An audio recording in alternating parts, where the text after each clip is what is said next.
Assalamualaikum. My name is Saida Zareen Fatima. I am lecturer Computer Science. This is lecture number 30, chapter number 1, first year computer science by IT series. आज की video में हम लोग discuss करने वाले हैं computer storage devices के बारे में।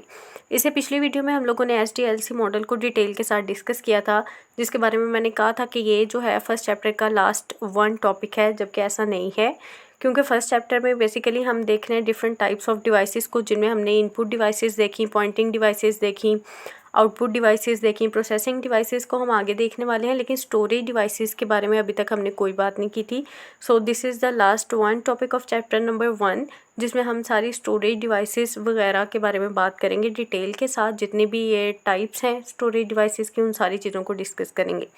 सो क्वेश्चन को स्टार्ट करने से पहले एक चीज़ मैं क्लियर कर दूं कि जब भी स्टोरेज की बात होती है, इट मीन्स सेकेंडरी स्टोरेज की बात होती है। बिकॉज कंप्यूटर में दो तरह की मेमोरी होती है, एक होती है वॉलेटाइल मेमोरी, दूसरी होती है non volatile memory. Volatile memory क्या होती है कि अगर लाइट बीच में चली जाए, आप कोई काम कर रहे हैं और लाइट बीच में चली जाए तो आपका कंटेंट सारा लॉस्ट हो जाता है। नॉन वॉलेटाइल क्या है, अगर लाइट चली भी जाती है, किसी वजह से पावर शट डाउन हो भी जाती है, तो आपका जो कंटेंट है वो ज़ाया नहीं होता। जैसे ही लाइट दोबारा आएगी या आप दोबारा से पावर उसमें लेके आएंगे, तो फिर क्या होगा, आप जहाँ से आपने स्टॉप किया था बिल्कुल वहीं से आप स्टार्ट कर सकते हैं। सो बेसिकली दो तरह की मेमोरी होती है। एक होती है मेन मेमोरी, जिसको आप प्राइमरी मेमोरी भी कहते हैं। Second one is secondary memory, जिसको आप रैम भी कहते हैं। ठीक है, तो मेन मेमोरी जो है बेसिकली ये टेम्परेरीली डाटा स्टोर करती है। सो इसमें हम कभी भी स्टोरेज की अगर बात करें तो वो मेन मेमोरी से रिलेटेड नहीं है। ठीक है, this is the basically working area किसी भी चीज़ के लिए, जो भी आप टास्क परफॉर्म कर रहे हैं उसके लिए ये एक वर्किंग एरिया होता है बेसिकली। सो इसको स्टार्ट करते हैं जी। Storage devices are used to store data and programs permanently. मैंने पहले भी कहा कि जब स्टोरेज की बात होगी, इट मीन्स हम सेकेंडरी स्टोरेज की बात कर रहे हैं, यानी चीज़ों को परमानेंटली स्टोर करने की बात करें। सो यहाँ पे उन्होंने क्या कहा है जी, स्टोरेज डिवाइसेस को हम यूज़ क्यों करते हैं, परमानेंटली डाटा को स्टोर करने के लिए। सो फोकस सारा किस चीज़ पे है, परमानेंटली पे। These devices are used to store large volume of data and program। और ये डिवाइसेस ज़्यादा मिकदार में जो आपका डाटा होता है, ज़्यादा जीबीज़ में, ज़्यादा एमबीज़ में, ज़्यादा आप कह सकते हैं टीबीज़ में होता है, उसको स्टोर करने के लिए इस्तेमाल होती हैं।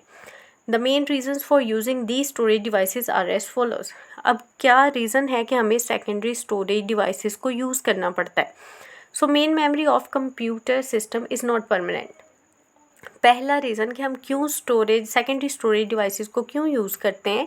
अब इनमें कौन सी आती हैं, बेसिकली ये फ्लॉपी डिस्क है, हार्ड डिस्क है, आपकी CD रोम है, USB है, ये सारी चीज़ें इसी में आती हैं, जिनमें आपका डाटा परमानेंटली स्टोर होता है। सो हमें इनकी ज़रूरत क्यों पड़ी, क्योंकि मेन मेमोरी जो है, मेन मेमोरी को ही प्राइमरी मेमोरी कहा जाता है। सो ये जो है ये परमानेंट मेमोरी नहीं है। This means that data and programs are lost when computer is shut down और पावर इज़ टर्न्ड ऑफ। यानी अगर कंप्यूटर को शट डाउन कर दिया जाए या फिर पावर चली जाए, किसी वजह से बिजली चली जाए फॉर एग्ज़ाम्पल, तो आपका कंटेंट जो है वो लॉस्ट हो सकता है। Storage devices store data permanently. तो जो स्टोरेज डिवाइसेस होती हैं ये तो इस्तेमाल होती हैं डाटा को परमानेंटली स्टोर करने के लिए। The main memory of computer system has limited capacity. दूसरी बड़ी वजह कि हम क्यों स्टोरेज डिवाइसेस को यूज़ करते हैं, क्योंकि हमारी जो मेन मेमोरी है, रैम को मेन मेमोरी कहा जाता है। RAM means random access memory. So उसकी कैपेसिटी जो होती है वो भी लिमिटेड होती है, यानी कुछ जीबीज़ की हमारी रैम होती है। So storage devices can store a large amount of data. So storage devices यहाँ पे हमारे पास काम करती हैं कि आपने बहुत ज़्यादा मिकदार में डाटा स्टोर करना है, तो आप आसानी के साथ स्टोर कर सकते हैं। Storage devices are also called backing storage devices, secondary storage devices और ऑक्सिलरी स्टोरेज डिवाइसेस। यानी स्टोरेज डिवाइसेस की जब बात हो रही है, आप कह सकते हैं कि बैकिंग स्टोरेज भी इसी को कहा जाता है, सेकेंडरी स्टोरेज भी इसी को कहा जाता है और ऑक्सिलरी स्टोरेज भी इसी को कहा जाता है। सो इसकी डिफरेंट टाइप्स हैं। बेसिकली मैग्नेटिक डिस्क है, second one is magnetic tape है and third one is optical disk. एक एक करके इन सबको हम लोग डिस्कस करने वाले हैं। सो सबसे पहले हम लोग डिस्कस करने वाले हैं what is magnetic tape. Tape की बात हो रही है, आपने देखा होगा पुराने ज़माने में क्या होता था, CDs वगैरह के आने से पहले टेप इस्तेमाल होती थी बेसिकली, जिसमें एक रिबन होता था प्लास्टिक का, जिसको मैग्नेटिक मटेरियल से कोट किया होता था। मैग्नेटिक कोटेड मटेरियल होता है उस पर सो उसमें क्या होता है कि वो सीक्वेंशियली काम करता है, यानी एक चीज़ आपने प्ले की, डेक वगैरह में आप उसको यूज़ करते हैं, दूसरी चीज़ प्ले की, तीसरी चीज़ प्ले की, अब आप चौथी या पांचवी चीज़ पे आके आपने फ़ील किया कि नहीं वो पहली वाली चीज़ थी जो वो सबसे बेटर थी। आप अगर उस पर वापस जाना चाह रहे हैं तो आप पांचवी चीज़ से डायरेक्टली 1 पे बैकवर्ड नहीं आ सकते, आप पांचवी से चौथी चीज़ पे आएंगे, उससे फिर तीसरी पे आएंगे, फिर दूसरी पे, और फिर आप पहली चीज़ पे आएंगे। सो इसका ड्रॉबैक बेसिकली यही था कि आपका टाइम काफ़ी ज़्यादा कंज्यूम होता है। So what is magnetic tape and how is data stored on it? Magnetic tape is an oldest storage media to store large amount of data permanently. होता उसमें परमानेंटली स्टोर ही था डाटा, लेकिन ये ओल्डेस्ट स्टोरेज मीडिया है, oldest technology थी। Magnetic tape consist of a thin ribbon of plastic. यही बात मैंने पहले कही कि उसमें एक थिन रिबन होता है, बारीक सा बिल्कुल रिबन प्लास्टिक का होता है। The tape is coated with magnetic material, और उस पर मैग्नेटिक मटेरियल लगा होता है, that's why it is called magnetic tape. So it is also called read and right device. इसको रीड एंड राइट डिवाइस भी कहा जाता है। It reads and rights data sequentially. Sequentially वाला पॉइंट अभी मैंने क्लियर किया कि यहाँ पे क्या होता है कि आप रैंडम असेस नहीं कर सकते चीज़ों को, आप एक सीक्वेंस में चलते थे, ये पुराने ज़माने की टेक्नोलॉजी है।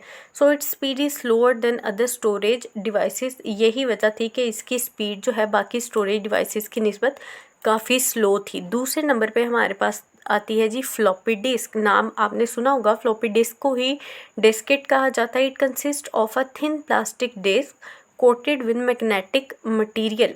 ये क्या होती है, एक बारीक सी प्लास्टिक की डिस्क होती है और इस पे भी मैग्नेटिक मटेरियल कोट हुआ हुआ होता है। This disc is enclosed in a plastic jacket, और एक प्लास्टिक जैकेट होती है प्रॉपर जिसमें ये चीज़ इंक्लोज्ड यानी क्लोज की हुई होती है, उसमें एडजस्ट हुई हुई होती है।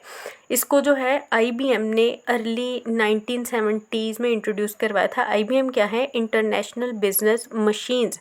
ये हार्डवेयर कंपनी है जो बेसिकली पूरी दुनिया में हार्डवेयर सप्लाई करती है। It is a portable storage medium and can be removed from one computer and inserted into another computer easily. Floppy disk जो है ये क्योंकि एक प्लास्टिक जैकेट में बिल्कुल इंक्लोज्ड होती है, सो वो प्लास्टिक जैकेट जो है आप इजीली रिमूव कर सकते हैं किसी एक सिस्टम से, और उसको इंसर्ट भी कर सकते हैं किसी दूसरे सिस्टम में। So floppy disk can only store a small amount of data. इसका ड्रॉबैक ये है कि ये थोड़ा बहुत जो है ना डाटा सिर्फ स्टोर कर पाती थी। Data access speed of floppy disk is slower than hard disk. Hard disk तो फिर इन सब की किंग है, ठीक है, तो फ्लॉपी डिस्क जो है ये हार्ड डिस्क से तो जाहिर सी बात है स्लोअर ही होगी। It is in expensive storage media. अब जाहिर सी बात है ओल्डेस्ट टेक्नोलॉजी है तो कीमत भी कम होगी, क्योंकि इतनी एफिशिएंट भी नहीं है चीज़ें। जितनी लेटेस्ट होती हैं, जितनी एफिशिएंट होती हैं, उतनी ही महंगी होती हैं। सो एक आप कह सकते हैं कि बहुत बैकवर्ड सी टेक्नोलॉजी है तो उसकी कीमत भी कम ही होगी। The standard size of floppy disk is 3.5 inch, यानी 3.5 इंच इसका साइज़ होता है। The capacity of floppy disk is 1.44 MBs, यानी ये आप कह सकते हैं 1.44 मेगाबाइट्स इसकी कैपेसिटी होती है। The circular piece of plastic on 3.5 inch diskette is enclosed in a shell, और जो उसका पूरा सर्कुलर पीस होता है प्लास्टिक का जो कि 3.5 इंच का होता है, वो भी इंक्लोज होता है एक शेल में। A piece of metal covers the reading and writing area. Reading और राइटिंग एरिया क्या होता है, उसकी जो स्मूथ सरफेस होती है उसको कवर किया हुआ होता है एक मेटल के पीस ने जिसको शटर कहा जाता है। It is called shutter. When the disk is inserted into a disk drive, जब किसी डिस्क ड्राइव में डिस्क को इंसर्ट किया जाता है, the shutter opens to expose the surface of the disk, तो उसकी जो स्मूथ सरफेस होती है वो ओपन हो जाती है रीडिंग और राइटिंग पर्पजेज़ के लिए। The data stored on floppy disk can be read with floppy disk drive, and the read and write head in floppy disk drive is used to read and write data on floppy disk. So read write head जो होते हैं basically ये इस्तेमाल होते हैं, ये pen like devices होती हैं जो डाटा को रीड करने के लिए या राइट करने के लिए यूज़ होती हैं। उसके बाद हमारे पास आ जाती है हार्ड डिस्क। हार्ड डिस्क का नाम आपने सुना होगा, सबसे ज़्यादा यही इसी चीज़ से हम लोग फेमिलियर होते हैं, और हम जब कोई डिवाइस लेते हैं तब भी हम ज़्यादा जो कैपेसिटी देखते हैं अपनी रैम की देखते हैं, अपनी हार्ड वगैरह की ही देखते हैं। So hard disk is a type of magnetic disk. So hard disk basically category किस में आती है, ये मैग्नेटिक डिस्क की कैटेगरी में आती है। A hard disk consist of several circular disk called platters. इसमें एक से ज़्यादा डिस्क्स होती हैं और उनको प्लेटर्स कहा जाता है। The platters are use to store data, और वो इस्तेमाल क्यों होती हैं, डाटा स्टोर करने के लिए। अ platter in a hard disk is coated with a magnetic material, because ये सारी मैग्नेटिक डिस्क की कैटेगरी में चीज़ें आ रही हैं। सो ये सारी मैग्नेटिक मटेरियल से ही कोटेड होती हैं। And the hard disk is most personal computer is fixed inside the system unit. और ज़्यादातर पर्सनल कंप्यूटर या आपके कह सकते हैं आप लैपटॉप हैं, आपके नोटबुक कंप्यूटर्स हैं, तो इन सब में क्या होता है, सिस्टम के अंदर ही इंसर्टेड होती है। इसकी कुछ करैक्टरिस्टिक्स हैं, जिनमें सबसे पहली करैक्टरिस्टिक्स है कि जी hard disk provide large storage capacity. जाहिर सी बात है, कंप्यूटर जो है उसकी पूरी परफॉर्मेंस, उसकी जितनी भी एफिशिएंसी है, वो सारी मेजर हम इसी चीज़ की बेस पे करते हैं कि उसकी हार्ड की कैपेसिटी कितनी है। सो हार्ड डिस्क जो है इसकी लार्ज स्टोरेज कैपेसिटी होती है। Capacity of a computer hard disk is 1500 GB and more. अब इससे तो बहुत ज़्यादा आती है खैर, लेकिन ये कि मिनिमम उसकी जो है 1500 GBs होती ही है। It is much faster than floppy disc. ये बाकी दोनों डिस्कें जो भी हम पढ़ के आए हैं उनकी निस्बत ज़्यादा हम कह सकते हैं कि फास्टली डाटा को स्टोर करती है, एफिशिएंटली स्टोर करती है। It is a primary media for storing data in programs. और कंप्यूटर में ये तो होती ही होती है, ये प्राइमरी यानी बिल्कुल बेसिक मीडिया है डेटा स्टोर करने के लिए। It is more reliable than floppy disk. उनकी निस्बत ये ज़्यादा रिलायबल है। रिलायबल का मतलब क्या होता है, जिस पे भरोसा किया जा सकता है। Data stored on hard disk is safer than floppy disk. अब फ्लॉपी डिस्क वगैरह की निस्बत जो आपका हार्ड डिस्क पर डाटा होता है वो ज़्यादा सेव और ज़्यादा सिक्योर होता है। उसके बाद जो अगली टाइप ऑफ स्टोरेज डिवाइस है that is CD-ROM। CD-ROM stands for compact disk read only memory. CD का मतलब है जी कॉम्पैक्ट डिस्क, एंड रोम क्या है, रीड ओनली मेमोरी। जैसे हमने रैम पढ़ा था रैंडम एक्सेस मेमोरी, और रोम क्या है, read only memory. The data stored on CD-ROM can only be read. अब रीड ओनली मेमोरी है, रोम है, तो इट मीन्स इससे डाटा सिर्फ आप रीड कर सकते हैं। It can not be deleted और चेंज। इसको हम डिलीट या चेंज नहीं कर सकते। CD-ROM is a portable storage device. ये भी एक पोर्टेबल स्टोरेज डिवाइस है। पोर्टेबल का क्या मतलब है कि जैसे हमने ऊपर पढ़ा था कि फ्लॉपी डिस्क को हम आसानी के साथ एक अपने कंप्यूटर से रिमूव करके किसी दूसरे में इंसर्ट कर सकते हैं, बिल्कुल इसी तरह CD-ROM का भी यही सीन है कि आप इसको आसानी के साथ किसी एक सिस्टम से रिमूव करके किसी भी दूसरे सिस्टम में इंसर्ट कर सकते हैं। इसी का मतलब होता है पोर्टेबल, यानी आसानी के साथ अटैच हो जाती है और आसानी के साथ डिटैच हो जाती है। The data can be transferred from one computer to another easily by using CD-ROM, and it can store about 700 MBs of data. यही इंपॉर्टेंट चीज़ें होती हैं। आपसे अगर CD-ROM, floppy disk, hard disk, इन सारी चीज़ों के बारे में पूछा जाएगा तो कभी नहीं पूछा जाएगा वो कैसी है, किस तरह की दिखती है, या वो क्या करती है, कहाँ लगी होती है, ऐसी कोई चीज़ पूछी नहीं जानी। आपसे जो मेन कंसर्न होना है वो यही होना है कि उसकी स्टोरेज कैपेसिटी कितनी है, या वो किस टाइप में आती है, किस कैटेगरी में आती है, और कौन सी स्टोरेज डिवाइस है जो कंप्यूटर में आप कह सकते हैं कि बाय डिफ़ॉल्ट होती ही होती है, कौन सी पोर्टेबल है, कौन सी पोर्टेबल नहीं है। इसके बाद ये डिफरेंस बताया हुआ है डिस्केट का और हार्ड डिस्क का, तो आपने इसको भी देख लेना। ये चंद एक पॉइंट्स हैं, 7 पॉइंट्स हैं जिनको हम ऑलरेडी डिटेल के साथ डिस्कस कर चुके हैं। सो यहीं पे हमारा फर्स्ट चैप्टर कंप्लीट होता है।